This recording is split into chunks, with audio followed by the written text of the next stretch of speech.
So, we all have guilty pleasures in life.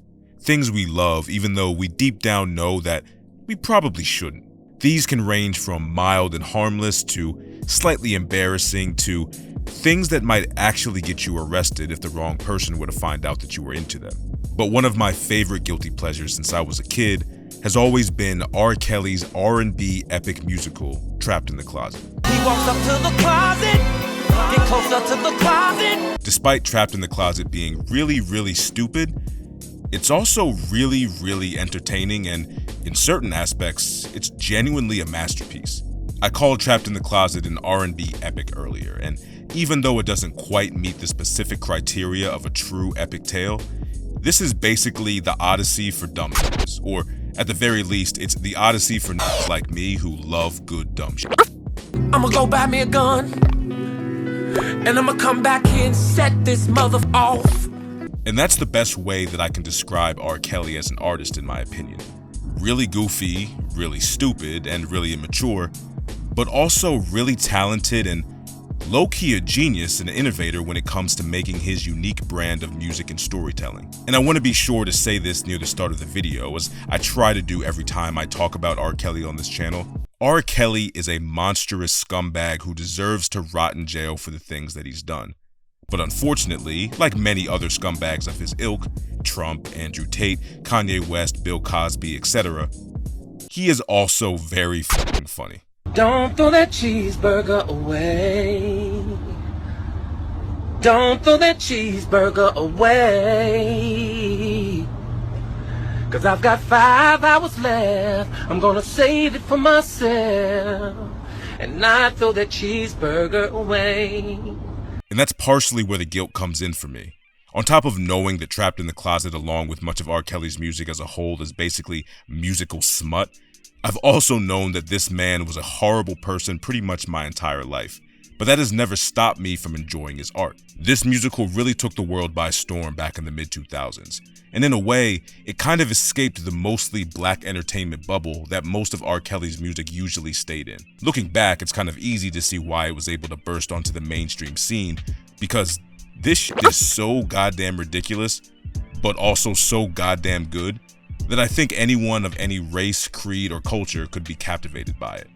So whether you only ever heard about this through South Park, or only ever listened to the first few parts, or maybe have watched all 33 chapters from start to finish multiple times like myself, I'm sure you enjoyed Trapped in the Closet at least on some level. So let's talk about it, and try to understand what makes this bizarre masterpiece work, and the cultural impact it left on the world and R. Kelly's legacy. The very first thing that you most likely notice about Trapped in the Closet is the instrumental. I mean, listen to it.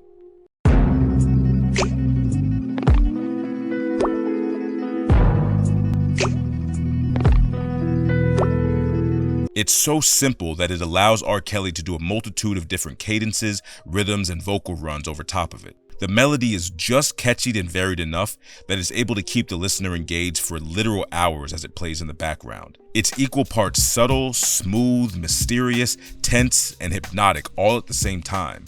And I love the way that it gradually builds into the climax of every chapter, with more and more instruments being added in until whatever big reveal or cliffhanger that Freaky Rob hits the audience with in the end, and that brings it all to a sobering and quiet descent. Popped all over him, grabbed the gun, she's screaming, settle down. Going all around the room, both hands on the gun, then all of a sudden, pow.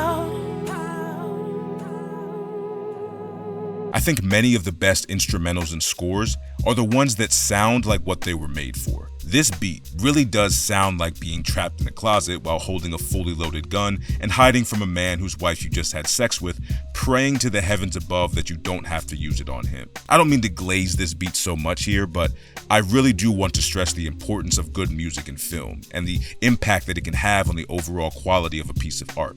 I also think it's important to point out that Trapped in the Closet was not the only nor the first time that Freaky Rob made something like this. A smooth R&B song where the lyrics tell a salacious tale of sex, violence, and betrayal all with a conversational dialogue edge to the lyrics. He made a handful of songs with Ronald Isley and other featuring artists like Kelly Price back in the late 90s and early 2000s that had a very similar concept and theme to Trapped in the Closet. Many of these songs served as a precursor, or almost like a beta test for what would eventually become Trapped in the Closet. The first 5 chapters of the series were all released on R. Kelly's TP3 Reloaded album, which did not really have any other notable hits on it. This album was released in July of 2005, which was about a year after the charges for Freaky Rob's infamous P trial had been miraculously dropped. To put this in perspective timeline-wise for any Boondocks fans out there, the Trial of Robert Kelly episode that parodied this whole situation dropped about 5 months later in November of 2005. So Freaky Rob's disgusting acts were very much public knowledge at the time of Trapped in the Closet's release. Do you like teenage girls? When you say teenage, how are we talking? And I say all of that to point out that the world knew that this dude was a f***ing weirdo when this special dropped, but these first 5 chapters were slowly released as singles over the course of the summer, and they were so good that most people just didn't care. You know, I was thinking about that, and the thing is, I really don't care. The main character of Trapped in the Closet is a man named Sylvester, played by R. Kelly, and Sylvester is a Chicago gangster turned businessman who is low-key still a gangster, but we don't know any of that yet. All we know is that he's a married man who wakes up in the bed of a woman he had just met the night before, but before he can even get his wits about him, her husband comes home and he's forced to hide in the closet to avoid him. One thing I want to point out about this first chapter, and this is also true for many of the first handful of chapters as well, is just how smooth and like a real song that all of this sounds like, despite being a story of conversations and narrations like a movie or TV show. Sylvester's phone goes off while he's in the closet because, of course it does, and this leads to Kathy, his mistress, to freak out, and her husband, Rufus, starts sniffing around looking for where the noise came from and who Kathy is hiding from him. And this is where that great dramatic rising part of the instrumental kicks in, and you really feel the tension that Sylvester and Kathy are feeling while Rufus is searching every possible nook and cranny for Freaky Rob. And the ending of chapter 1 is the first instance of what might be the most iconic and well-remembered aspect of the series, when R. Kelly pulls out his gun. He looks at the closet, I pull out my Beretta, and so I pull out my gun. Tell me what Tom Cruise in the closet or else I'm gonna shoot someone. I don't know why it's so funny to me that every time this character is faced with a dilemma or issue to solve, he always decides to solve it by putting his gun in someone else's face. Chapter 2 is the confrontation. Freaky Rob is now fully out of the closet, with gun in hand of course, and he tries to defuse the situation. Unfortunately, Big Rufus, who we find out in this chapter is actually a pastor, is having none of that. I also love that Sylvester is fully willing to leave and let these two work out their differences without him there, but Rufus is like, nah bro, I need you to see how crazy this is about to get. This is when Rufus calls a mystery person, who he refers to as Baby, prompting Kathy to get upset, even though she was the one cheating on Rufus in the first place.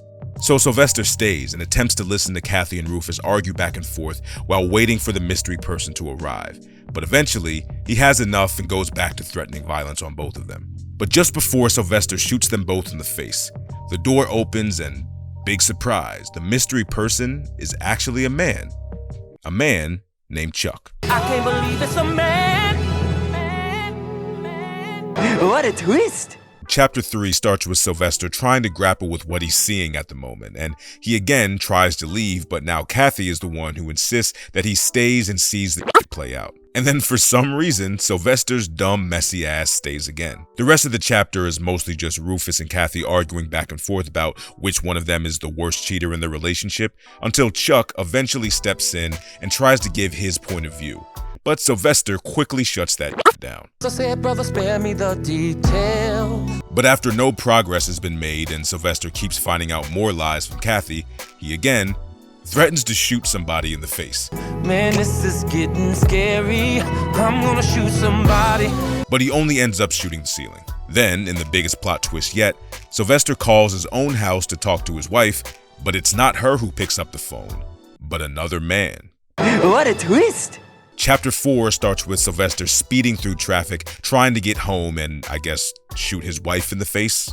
And for a quick side note, I want to mention here that I really love how cheap the green screen looks in this scene. It reminds me a lot of Pulp Fiction and how cheap the backgrounds look when Vincent is driving through LA. Sort of like a tongue-in-cheek, yeah, we kind of wanted this to look bad on purpose because it fits the aesthetic of the film kind of joke. But anyway, Sylvester eventually gets stopped on the street by a cop, and man, I did not expect this video to be the first time I mentioned Michael K. Williams on this channel, but I do find it really funny that he's in this. Like, he is the only notable famous actor in the cast outside of Freaky Rob, and he's as legit as it gets when it comes to film and TV. But here he is in one of the dumbest fucking things to ever be made by one of the most disgusting men to ever chart on the Billboard Top 100. But all of that aside, RIP to the god Michael K. Williams. I'll talk about him more when I get to reviewing The Wire. But for now, let's focus on him stopping Sylvester on the street and giving him a ticket with a very smug smile on his face. The type of smile you only give to another man after you just finished fucking his wife. I claim to fuck somebody's wife. Look, next stop. Not that I know what that's like. But R. Kelly eventually gets home fully ready to shoot his wife in the face until she reminds him that her brother Twan just came home from prison, and that was the voice that he heard on the phone. This of course leads Sylvester and his wife to calming down and starting to get freaky in their bedroom. Mind you, Sylvester has not showered or changed his clothes since going out to the club and having a one-night stand with Kathy the night before. You's a freaky ass nigga! So yeah, they start having hilarious sex until Sylvester catches a cramp, happens to the best of us, and then maybe the funniest chapter ending moment out of the entire series happens. Oh my God, oh Robert. So it turns out that Sylvester's wife was also cheating on him while he was cheating on her. And chapter 5 is basically just Sylvester pressing his wife Gwen for answers until she tells him the truth. Also, for some reason they start using vocal bleeps for certain curse words in this chapter. You don't know what you're fucking with. Girl, you better cut the bullshit. No clue why they started doing this in this chapter and never again in any others, but I guess it's just a quirky element that makes this funnier. But the tables quickly turn on Sylvester when Gwen reveals that she only cheated because she knew that he was cheating on her at the same time. And this eventually leads to Gwen finally letting Sylvester know that the man she cheated on him with was of course the cop who stopped him on the street. What a twist! So that's the first 5 chapters of Trapped in the Closet. And to this point, the story that we have in front of us is Sylvester, who cheated on his wife the previous night, and his mistress were found out by her husband, who then revealed that he had been cheating on her with a man named Chuck, only for Sylvester to come home and find out that his own wife was cheating on him with a police officer. The lesson being, I guess everyone cheats and trusts no one.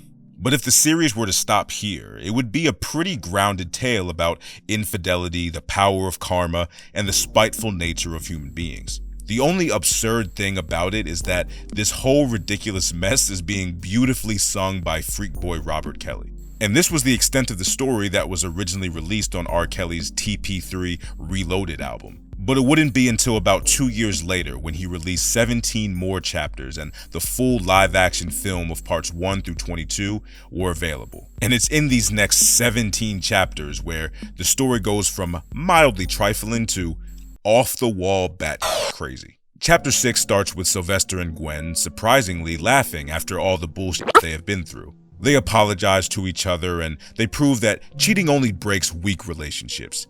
Let your partner cheat all 2026. You heard it here first.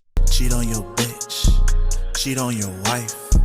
Don't let them stop you from living your life. Cheat on your bitch. Cheat on your bitch. Cheat on your bitch. Cheat on your bitch. But while Gwen and Sylvester are talking about how ancient they both are, Gwen's brother Twan really does get out of prison and makes his way over to her house. But the cop who Gwen cheated on Sylvester with also makes his way back to the house out of fear that Sylvester might hurt Gwen. He must have watched the first 5 parts of this movie. The cop ends up getting back to the house first and, through a very stupid misunderstanding, thinks that Sylvester is trying to hurt Gwen, and he holds Sylvester at gunpoint. And if you've been paying attention so far, you know that this of course means that Sylvester also pulls out his gun and aims it at the cop, whose name is James, by the way. Sylvester and James get into a tussle, and the chapter ends with the shot going off. Chapter 7 is the first time in the series that the instrumental changes. We hear a more higher-pitched and almost angelic piano version of the main theme at the start of this chapter. Total silence, blood everywhere. and confusion on their faces as they continue to stare. At first, we don't know who was shot, but it's quickly revealed that Sylvester and James shot Gwen's brother Twan. And while they all argue about how they're going to handle this very bad situation, Twan eventually wakes up and shows that, surprise, he's not dead, and it was just a flesh wound. Yay, everything's finally gonna be okay. But just when you think that, they get a knock at the door, and Sylvester has the best possible reaction to this. When is this shit gonna end? So now they all have guns aimed at the door, expecting, I don't even know actually. They're all just super stressed from being in this crazy ass story. But when the door finally opens, it turns out to be... Oh, and it's Rose the nosy neighbor.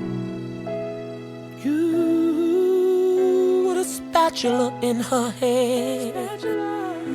Like that's gonna do something against them guns. So for the next few chapters, I'm just gonna merge the story into one entry here because this whole section is both very stupid, but also not really about Sylvester in the main story. So chapter 8 starts with us finding out that the cop James also has a wife of his own, because of course he does.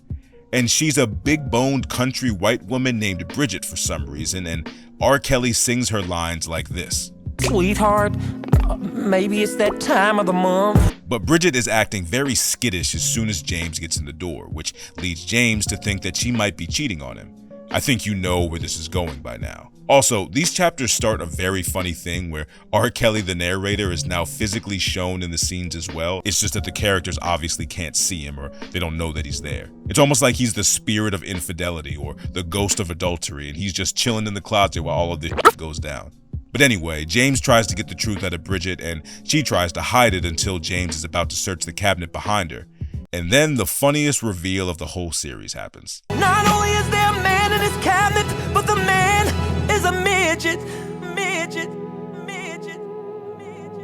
So then James starts beating the little man's ass until he literally shits on himself. I'm not lying, that's actually what happens. Then Bridget calls Gwen to tell her that she needs her help because... But then Gwen sends Sylvester and Twan down there to save the day, and they end up getting there just in the nick of time. So then we have another Mexican standoff moment, and during this showdown, James mentions Chuck and Rufus, which makes Sylvester question how the cop knows about Chuck and Rufus's affair. James deflects and says that his wife Bridget is pregnant, and then we find out that James isn't even the father, but Big Man, the hilarious name of the little person, is actually the baby's daddy. Midget's the baby's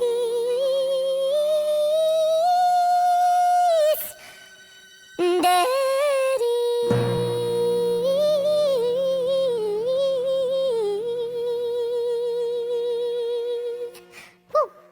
Honestly, I don't know why they did the whole thing with the cop knowing about Chuck and Rufus. There are a lot of plot threads that Freaky Rob clearly sets up in these early chapters that I expected to be answered later in the story, but they just never do get answered.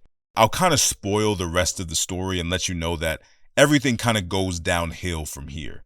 And chapter 12 is a very unnecessary chapter in my opinion. The only thing that happens is that Rufus, Kathy, and Chuck get into another argument, and then Kathy eventually tells Gwen that it was her who slept with her husband Sylvester. But this all reminds me that there was actually a secret chapter of Trapped in the Closet that involved Kathy, Chuck, and Rufus that I believe was only shown in a live performance at some BET Awards back in the day. Chuck, I'm sorry, but I'm going back to my wife.